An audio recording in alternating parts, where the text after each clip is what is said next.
అంటే ఎప్పుడు స్థానం ఉన్నదా మీకు? వాళ్ళు విడిచిపెట్టాలంటే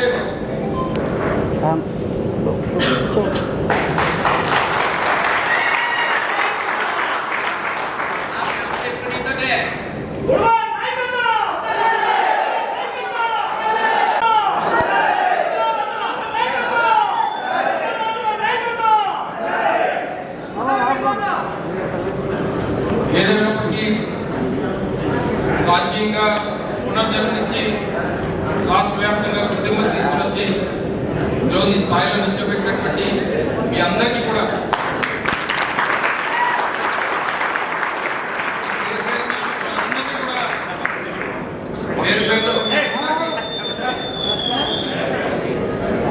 పేరు పేరున మీ అందరికీ అసలు పాదాభివందనం చేయాల్సినటువంటి అవసరం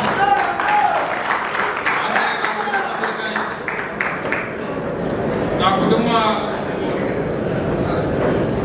రాజకీయ భవిష్యత్తుని నిర్ణయించినటువంటి నాయకులు మీరంతా కూడా ఈరోజు ఈ స్థాయి నుంచి ఈ భవిష్యత్తు నుంచి ఈ స్థానాన్ని నుంచి ఈ స్థాయిలో మీరు నిల్చోబెట్టి నాకు ఈ స్థానం కల్పించారు.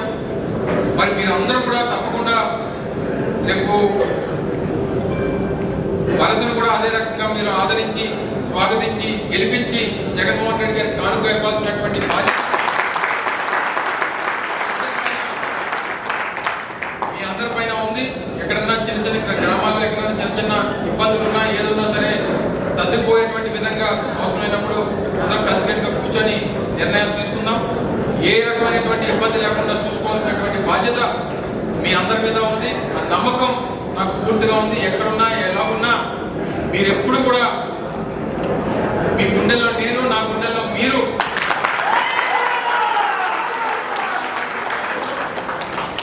ఉంటారు. అది జీవితాంతం మిమ్మల్ని గుర్తుపెట్టుకుంటాను.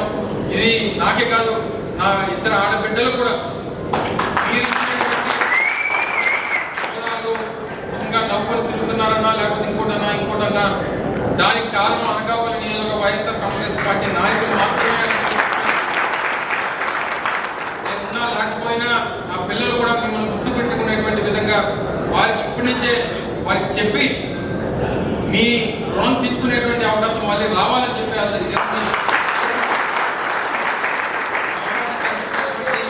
ప్రజలందరికీ కూడా ఒకసారి హృదయపూర్వకంగా బాధాభివందనం తెలియజేసుకుంటూ మిమ్మల్ని అందరినీ కూడా చాలా మంది నేను ఒక మాట తప్పాను. తిరుపతి గెలిచినటువంటి సంపదలను తిరుపతి తీసుకెళ్తారన్నా ఈ వచ్చే 2 నెలల్లో ఏదో రోజు డేట్ పెట్టి మిమ్మల్ని అందరూ కూడా తిరుపతి తీసుకెళ్ళాలి. చాలా సందర్భంలో పెట్టినప్పుడు కరెక్ట్గా